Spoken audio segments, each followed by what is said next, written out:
Qatar में हमारे देश के पूर्व नौसेना के सैनिक अभी भी कैद में हैं, जिनको की मौत की सजा सुनाई गई है।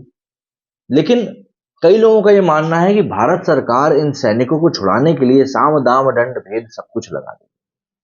और इसके क्या कारण है, उन्हीं कारणों के ऊपर हम लोग इस वीडियो में चर्चा करने वाले। दरअसल अगर हम देखें तो चीन और पाकिस्तान के भारत के प्रति अगर हम एक द्वेष को देखें तो कहीं ना कहीं एरिया में कौन लीडर बनेगा उसकी लड़ाई हमको देखने के लिए मिलती है, और साथ ही साथ बॉर्डर की भी लड़ाई है चाइना और पाकिस्तान। कनाडा की बात करें तो कनाडा और भारत की तकरार तो ताजी ताजी है, और उसका कारण कनाडा की घरेलू राजनीति ज्यादा है। लेकिन इन देशों के मुकाबले कतर का मामला बहुत दिलचस्प और उतना ही ज्यादा पेचीदा भी है। कई बुनियादी जरूरतों को पूरा करने के लिए भारत पर निर्भर खाड़ी का ये छोटा सा देश भारत को चुनौती देना चाहता है। दुनिया के मुसलमानों के बीच नया मसीहा बनने की ख्वाहिश में ये देश अक्सर नए नए स्टंट करते देखा जा सकता है। नुपुर शर्मा मामले में खुरापाती सक्रियता दिखाकर ये देश भारत सरकार को एक बार तो बैकफुट पर ला चुका है। लेकिन भारतीय नौसेना के 8 पूर्व अफसरों को मौत की सजा सुनाकर कतर ने रॉन्ग नंबर डायल कर दिया है। जी हाँ, दरअसल कम से कम उसने ये फैसला सुनाने के लिए बहुत ही गलत समय चुना है।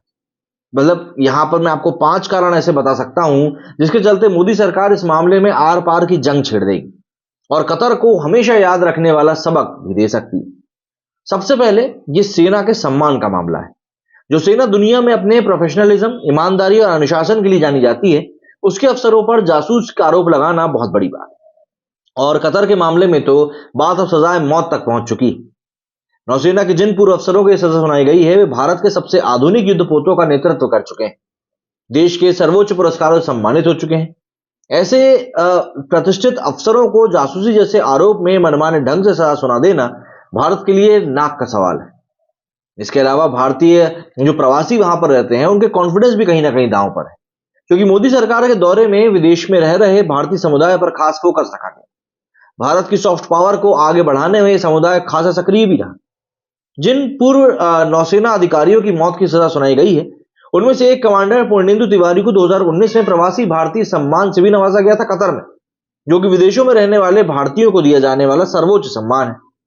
ऐसे सम्मानित लोगों को यदि कटघरे में खड़ा किया गया है तो यह भारत के लिए और भी ज्यादा चिंता की बात है। इसके अलावा सबसे अहम पॉइंट तो यह है कि आने वाले साल में चुनाव होने वाले, तो ऐसे में भाजपा समर्थकों ने प्रधानमंत्री नरेंद्र मोदी की छवि जो 56 इंच की छाती वाली बना के रखी है, कम से कम विदेशी चुनौतियों से तो अब तक वे कामयाबी से निपटते ही आए।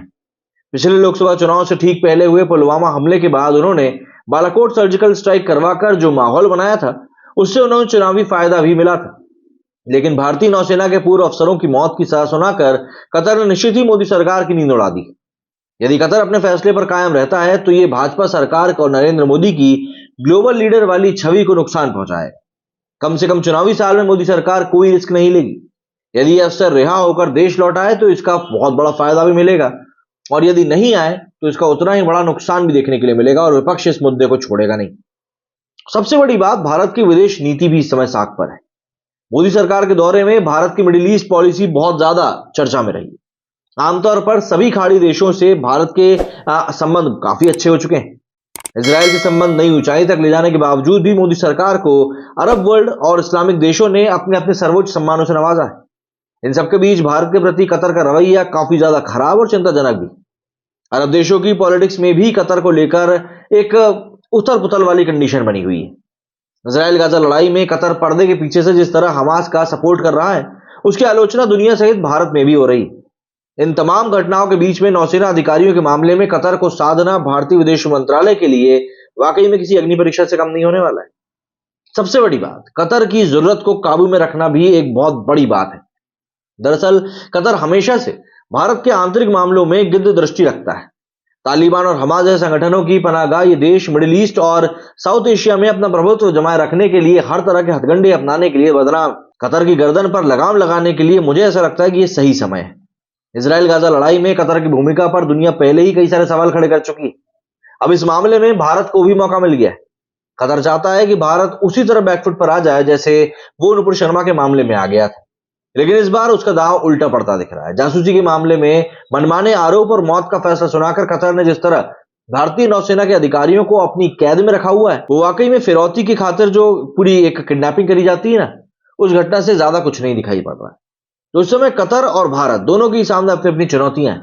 कतर अगर पीछे हटता है तो ये उसके लिए बहुत बड़ी हार होगी, और भारत यदि अपने नौसैनिकों को नहीं छुड़ा पाता है तो उसके लिए बहुत बड़ी बात हो जाएगी, क्योंकि भारत में चुनाव भी है और फिर साख की बात भी। क्या कहना है आप लोगों का इस बारे में, कमेंट करके जरूर बताइएगा। मेरे स्टूडियो फिलहाल उतना ही। जय हिंद, जय भारत।